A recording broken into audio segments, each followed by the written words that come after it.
स्वादिष्टान चक्र देवी देवताओं को रचने की महारत देता है। सद्गुरु हमें बता रहे हैं कि स्वादिष्टान वो केंद्र है जिसका इस्तेमाल बच्चे पैदा करने के लिए या फिर देवी देवताओं को रचने के लिए किया जाता है। जानते हैं इस चक्र के अनेक पहलुओं के बारे में। स्व अधिष्ठान का मतलब है स्व यानी आत्म का घर या निवास। वैसे सातों चक्रों को पूरी तरह से अलग अलग करके देखना गलत होगा। ये 7 आयाम एक दूसरे में गुथे हुए हैं। वास्तव में आप उन्हें अलग नहीं कर सकते, लेकिन इन्हें समझने के लिए इतने अधिक अध्ययन, समझ और बोध की जरूरत होती है। इन्हें अलग करना पड़ा, लेकिन आज लोगों को लगता है कि इनका खुद में अलग अलग अस्तित्व है, जबकि ऐसा नहीं है। स्वादिष्टान में मूलाधार भी है। इसी तरह से मणिपूरक में मूलाधार व स्वादिष्टान है। अनाहत में ये तीनों ही हैं। इसी तरह से हर आयाम में बाकी सारे आयाम मौजूद होते हैं, लेकिन हर आयाम की जो खूबियां हैं वही उसे एक आयाम विशेष का रूप देती है। मूलाधार शरीर का सबसे बुनियादी चक्र है। मूलाधार साधना पिनियल ग्लैंड से जुड़ी है और इस साधना से 3 बुनियादी गुण सामने आ सकते हैं। जानते हैं इन गुणों के बारे में। मूलाधार चक्र की साधना करने के 3 प्रमुख फायदे। जब कोई व्यक्ति अपने मूलाधार पर महारत हासिल कर लेता है तो वह या तो एक स्थिर देह पा लेता है या एक खास तरह की मादकता या आनंद वाला अनुभव हासिल कर लेता है, या फिर अपने बोध को ऊंचे स्तर पर ले जाता है। अगर व्यक्ति ने इसका इस्तेमाल सिर्फ स्थिरता के लिए किया तो स्वादिष्टान पुनर्जनन, बच्चे पैदा करना और सुख का एक मजबूत स्थान बन जाता है। अगर व्यक्ति ने मूलाधार का इस्तेमाल मादकता की अवस्था के लिए किया तो स्वादिष्टान एक खास तरह से शरीर के न होने का भाव दिलाने वाला मजबूत स्थान बन जाता है। यहां शरीर के न होने का मतलब हल्की हवा की तरह होना नहीं है, बल्कि शरीर से थोड़ी दूरी बनाना है। क्योंकि बाकी शरीर की तुलना में स्वादिष्टान ऊंचे दर्जे के आनंद में स्थापित हो जाता है, इसलिए शरीर से थोड़ी दूरी बन जाती है। ऐसे में स्व को लेकर एक खास तरह की मिठास आ जाएगी और शरीर में एक तरह का हल्कापन आ जाएगा। यह चीज लोगों को उन शारीरिक वासनाओं से आजादी दिलाती है जो आमतौर पर इंसानों में मौजूद रहती है। अगर किसी व्यक्ति ने अमृत यानी मूलाधार साधना से प्राप्त पिनियल ग्लैंड का रस का इस्तेमाल अपने बोध को बढ़ाने के लिए किया है तो फिर स्वादिष्टान भी उसी तरह से काम करता है और आगे चलकर इस संभावनाओं को और बढ़ाता है। अगर आपका स्वादिष्टान सक्रिय है तो आप एक बच्चे को जन्म दे सकते हैं या फिर एक ईश्वर को रच सकते हैं, क्योंकि अगर ऊर्जाएं स्वादिष्टान में प्रभावशाली हो गई तो व्यक्ति अपने आसपास के जीवन के प्रति कहीं ज्यादा सजग हो जाता है। जब स्वादिष्टान साधना की जाती है तो यह आपको एक खास तरह की आजादी देती है। आप तो जानते ही होंगे कि अपने यहां आजादी के आंदोलन को स्वतंत्रता के नाम से भी जाना जाता है। स्व का मतलब होता है अपना, तंत्र का मतलब है तकनीक, यानी आजाद होने की एक तकनीक। जिस तरह से हम पैदा होते हैं वो प्रजनन, बच्चे पैदा करना की चाहत जो हमें तन, मन और भावनाओं में बांधती है, यह हमारा सबसे बड़ा बंधन है।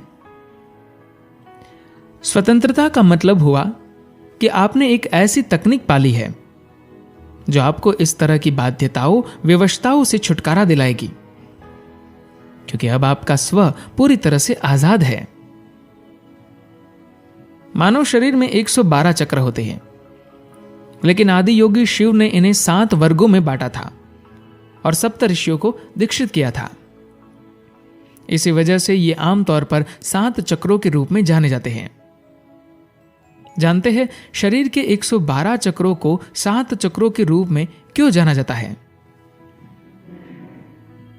अगर आपका स्वादिष्टान एक खास तरीके से स्थापित हो तो आपकी सृजन क्रिएट करने की क्षमता बढ़ जाती है। सबसे निचले स्तर पर इसका काम विशुद्ध तौर पर प्रजनन करना है। इसके सबसे ऊंचे स्तर पर अगर आप चाहे तो ईश्वर का सृजन कर सकते हैं। अब इस चीज को बेहद सावधानी पूर्वक देखे जाने की जरूरत है। ये एक सृष्टि के सर्जन की बात नहीं है। आप उसे रच सकते हैं जिसे आप ईश्वर मानते हैं। बहुत से लोग जिन्होंने देवी देवताओं की रचना की, उन्हें लगा कि एक देवता काफी है और उसके बाद उन्होंने अपना सब कुछ उसी को दे दिया और यहां से चले गए, या उन्होंने उसे अपना सब कुछ दे दिया और मंद पड़ गए। कुछ लोगों ने आगे कुछ और करने की संभावना को बचाकर रख लिया। अगर आपका स्वादिष्टान सक्रिय है तो आप एक बच्चे को जन्म दे सकते हैं या फिर एक ईश्वर को रच सकते हैं। आप एक ईश्वर को रचने के बाद भी अपनी रचने की ताकत तभी बनाए रख सकते हैं जब आपके बाकी 6 चक्र भी उतने ही सक्रिय हो। किसी ईश्वरीय रूप को लेकर हमारे मन में शुरू से एक सोच चली आ रही है कि वह प्रेम की मूर्ति होते हैं। लेकिन अगर कोई योगी हृदयहीन हो तो क्या इसका मतलब है उसमें दूसरों के दर्द को समझने की काबिलियत नहीं है? स्वादिष्टान से देवता 3 तरह से रचे जा सकते हैं। स्वादिष्टान के इस तरह के इस्तेमाल की प्रक्रिया बेहद जटिल और शानदार है। यह चीज कर्मकांडों से भी की जा सकती है। यह प्रक्रिया शरीर के इस्तेमाल से या विशुद्ध ऊर्जा के प्रयोग से भी हो सकती है। इस तरह से इसे करने के लिए ये 3 अलग अलग तरीके हैं। आमतौर पर तंत्र में 3 बुनियादी चीजें होती हैं।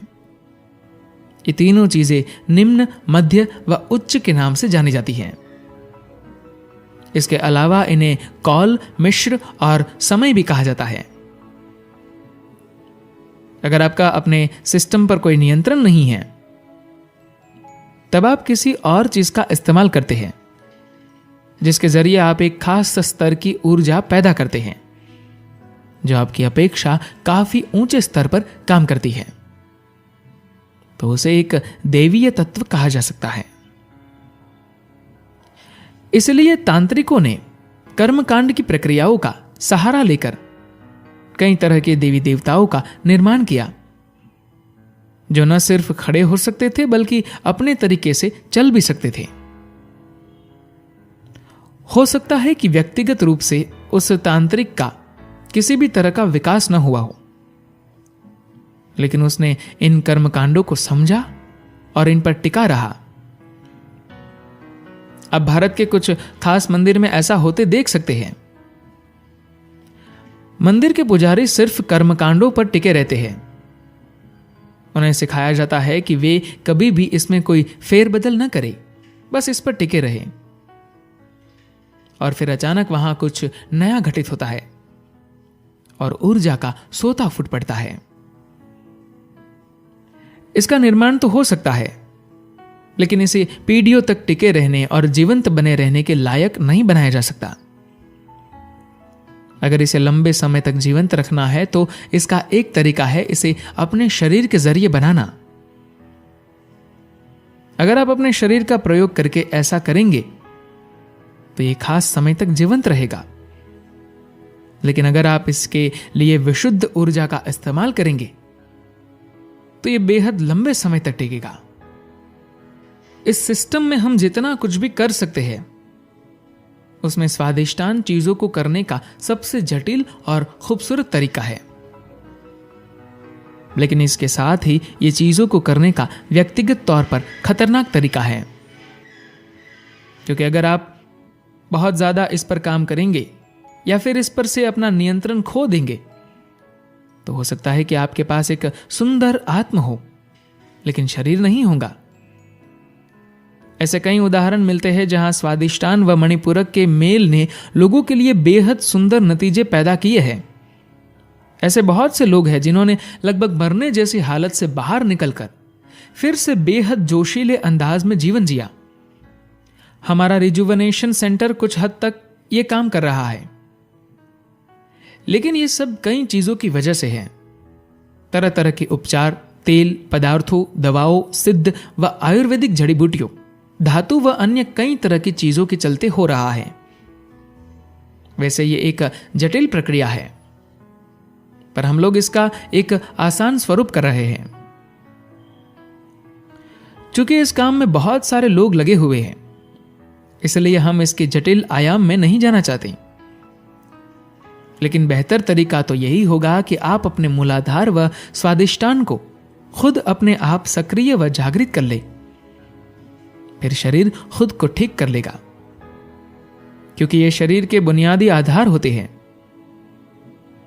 तो मूलाधार और स्वादिष्टान, इन दोनों सिद्धांतों की काफी विस्तार से खोज की गई। अफसोस यह है कि योग के सारे सिद्धांतों में से मूलाधार दुनिया के बाजार में अपनी पहुंच बनाने में सबसे कामयाब रहा। इससे आप कुछ ऐसा कर सकते हैं जिससे दूसरे लोग प्रभावित हो सके। इससे आप कुछ ऐसा भी कर सकते हैं जो आगे चलकर किसी बड़े काम का आधार बन सके। हालांकि मुझ में उसके लिए धैर्य नहीं है। यहां तक कि मूलाधार में आप मिट्टी व जड़ी बूटियों का भी प्रयोग कर सकते हैं, क्योंकि जड़ी बूटियां उसी की उपज है। लेकिन स्वादिष्टान में मोटे तौर पर अग्नि व आकाश तत्व का इस्तेमाल होता है। इन चीजों का उपयोग करके व्यक्ति में कुछ खास तरह की खूबियां आती है, जिसे बाहरी चीजें आपको छू नहीं पाती। धन्यवाद।